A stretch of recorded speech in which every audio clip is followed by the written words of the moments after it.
શું હતું લ્યા રાકેશ ભાઈ? કાલે ભૂડું ચમ ક્ષેત્રમાં ઉભા ઉભા ટવકા પાડતા તા મન. સોડિયો ફોનથી ફાટી. શું વાત કરો ભૂડું? વડી પાછી ચારની ફાટી છે. ખરેખર રાકેશ ભાઈ આ સોડીએ તો એમ કે ઊભી ઠરાઈ મારા બાપ ના આમ બધું ખોટું કહેતો હોય તો અમને તો વાતની કુદાડો ખબર જ નહીં પડતી. મારું છું તમને ત્યાંની ખબર પડી જાય બોલો. પણ હું શું કહું રાકેશ ભાઈ, આ તમને ભૂડું કેવી રીતના ખબર પડી કે સોડિયું ફોનથી ફાટી એમ? સોનો સોનો ફોન રાખે છે. આ સોનો સોનો ફોન રાખી રાકેશ ભાઈ તમારી 100% ની વાત સાચી છે. મારી માની છો કે બધું ખોટું કહેતો હોય તો મને આ વાતની ખબર નથી. પણ ભૂડું મને આ વાતની ખબર કેવી રીતના પડી તમને ખબર છે? કાલે હું વાટમાં જાતો હતો બરોબર, એટલે કે ગામમાં જાતો હતો અને ઓલા પેમજીબા ખરી ને, ઓલા પેમજીબા એની સોડી મારી ઓછી વાટમાં મને ફોમી થતી હતી. તમે જુઓ ને તો ફોન બોજેલો અને કોરી મોરે ઓઢણું બોજેલું અને સિયાકથી એવી વાતો કરતી હતી મારી ઓછી કે જાનું તારો ને મારો પેન એટલો જૂનો મળવા આવે એટલે લેતે આવજે ને કે તમાકુ સૂનો. મેં કીધું 100% પેલા હોમલ્યાન સૂનો લગાવશે મારા બાપ ને આમ બધું ખોટું કહેતો હોય તો આ સોડિયું ફોનથી ફાટીને સોનો સોનો ફોન રાખી વાત રાકેશ ભાઈ તમારી 100% ની વાત સાચી છે. પણ મારું તો શું કેવું રાકેશ ભાઈ, તમને ખબર છે કે આ છોકરા એમ કે ડફોળ કેવું હોય, શું લેવા ચડી લબડતા હશે હું એમ કહું છું. સોચેરા દિલ ના બોલા, દિલ ના બોલા, દિલ ના બોલા રે. ઈ રાકેશ ભાઈ તમારી 100% ની વાત સાચી છે. મારા બાપ ના આમ બધું ખોટું કહેતો હોય તો છોકરા પાછા દિલના ભોળા ખરા હો. જેમ કે છોકરા છે ને એ ગમે એવી વાત હોય ને તો હોમલી કીજી, પણ હોમલી પાસે મારી ઓછી એમ કે માથા વધારે એવી વાત હોય ને તો હોમલી ના કે. ચમ ના કે ખબર છે કે પછી ફોન નું રિચાર્જ કયો કર્યા છે મારો બા તેમાં ના કે.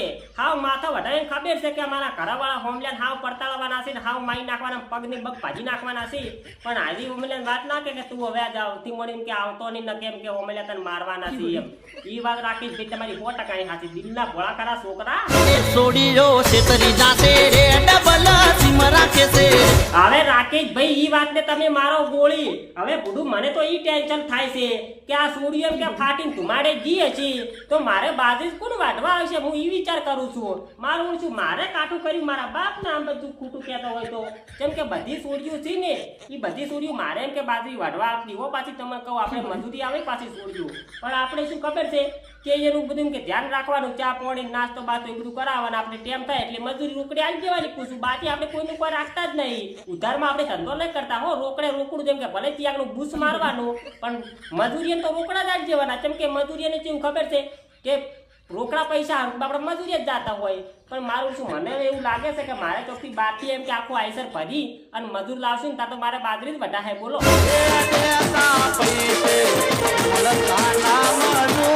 પણ હું શું કહું રાકેશ ભાઈ, મને પૂરી એક વાતનો ડાઉન થાય છે બરોબર કે આ સોડિયું છે ઈ ઘરવાળા એમ કે સોનો ફોન કેવી રીતના રાખતી છે બુડું હું એમ કહું છું. ઘરેથી સોનો સોનો ફોન જો રાખતી. ઓ એટલે ઘરેથી સોનો સોનો ફોન રાખતી એમ. એટલે ઘરવાળા તો આ વાતની કોઈ ખબર જ નહીં હોય કે ઓન પાસે ફોન છે એમ. હેડો એ વાત રાકેશ ભાઈ અમે તમારી મોની લીધી બરોબર, પણ વાત કુ કેવી રીતના થતી છે હોય ને ઘરે તો બધા એમ કે હોય કે કેવી રીતના વાત થતી છે હોય ને ભૂડું.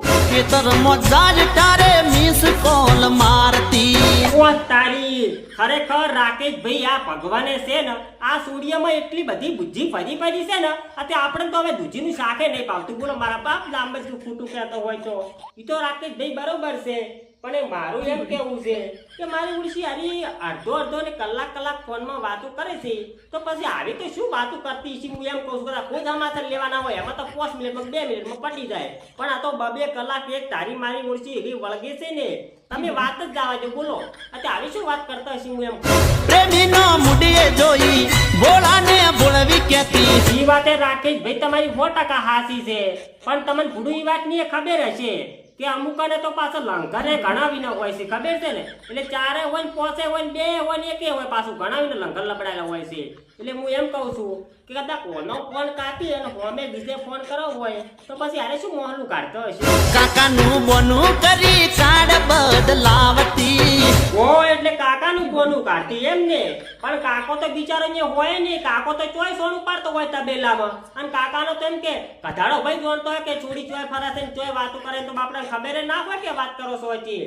પણ એમ કે બીજા હોમલા કરતા કે હું એમ કહું છું કે ફોન કરો તો કરાય કેવી રીતના એમ કહું છું. એ બીજા જોડે કરતી બોનું બોલે દી હું સોનું સોનું અલ્યા દિનેશભાઈ તમે તો ભૂલું ચમ હાવ કે આવું કરો છો. આ ખાતરીજી એમ કે મહિનો છો બરોબર ઓલા વ્યાજો પૈસા મેં તમને આલ્યા છીએ એ તમે હજી સુધી કોઈ હાલવા ના આયા મન પૂછો. પગાર ખાવા દે ને દૂધનો રે અલ્યા પણ દિનેશભાઈ એવું ભૂલું થોડું હોય કે તમારો દૂધનો પગાર થાય એટલે તમે મને વ્યાજ આલવા આવો. પોર તો તમે મેઠી મેઠી વાતો કરતા હતા કે તારે એમ કે અખાત્રીની 15 દાડાની વાર છે ને હું તારા પૈસા તારા ઘેર આવીને આલી જાય બરોબર. તો તમે તો હાવ ખોટું બોલ્યા ભૂડું પોર. હું એમ કહું છું મારે તો હાલ ને હાલ પૈસા જોવી છે. કાલની વાત ની 15 ની વાત તમે છોડી જો દૂધની વાતે તમે છોડી મેલો પગારની વાતે છોડી મેલો મારે હાલ ને હાલ પૂછું પૈસા જોવે. નથી મારી જોડે રૂપિયો રે અલ્યા પણ નથી એમ થોડું ચાલે દિનેશભાઈ. કોઈ અમાર ઘરે તો હોય ઝાડ ઉભા છે તમે અમે ખચેડી તમને આલો છો અમે કોક પાસેથી ભૂડું લાવો છો તમને આલો છો. તમે દિનેશભાઈ આવું કરો ના સારો મારે પૈસા જ ના જ જોવી. રેશમાબેન તમે દિનેશભાઈ કો સમજાવો કે મારે પૈસા જ ના જ જોવી. તમે ગમે કો સમજાવો યાર. કે ભલે ગમે તે તું કર ઉસી પાસી ના તું લાવ. હા જો દિનેશભાઈ આ રેશમાબેન શું કીધું તમને ખબર છે ને?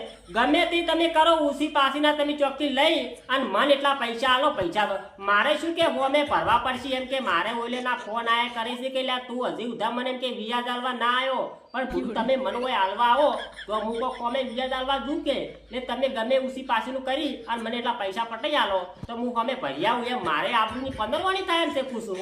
મારું મોનો કે મોની જોડે અલ્યા પણ એ દિનેશભાઈ હું તમારી પૈસા મોકડી ગાય થઈ ગયો પૂછું.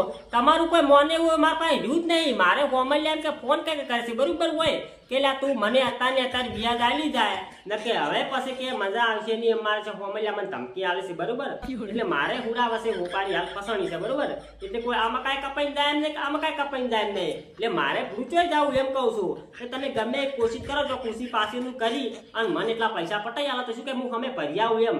મારે પૂરું એમ કે નહીં મેળાવે એમ. હવે તમે કોઈ સમજો મારે કોઈ સમજાય જેવું છે જ નહીં ઓમાં. મારા કર્મો નથી વે તો હવે શું કરું કે ઓહો એટલે તમારા ઘરમાં વેત નથી દિનેશભાઈ મને પૈસા આલે હોય એમ ને. તો પણ પૂડું હમણે તો ઘણા પૈસા ઉછેરતા હતા. ઓલો કલાકાર આયા તો તમારા ગામમાં યાર મારે તમે નોટના બંડલ ઉછેરતા હતા પૂછો એ પૈસા જોઈ જા પૂડું શું શું શું ડખો શું છો અમે એમ કહું છું. પતો આયો છે ઘરમાં રે ખરેખર દિનેશભાઈ વખો તમારે નહીં વખો મારે આયા હોય ને એવું લાગે મારા બાપ ના આમ બધું ખોટું કહેતો હોય તો. હવે હું જેન પાસેથી ઉસી પાસેનું કરું એ તો ખબર પડતી નહીં તો હવે શું કરશે તાર? જાવું પડશે મજૂરીએ રે ઓ એટલે એમાં હવે મજૂરીએ જવું પડશે એમ ને.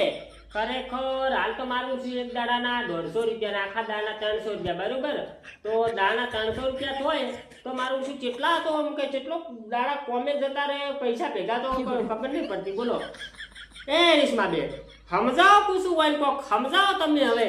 ભલે મજૂરી તો મજૂરી પણ કોક સમજાવજો તમે હોય હવે. કે તમે મજૂરી જઈ આવો આજે રોકડા રે લાવો. તો જય માતાજી મિત્રો આ વિડીયો ખાલી મનોરંજન માટે બનાવ્યો હતો એટલે મારા ભાઈ કોઈએ દિલ પર લેવો નહીં.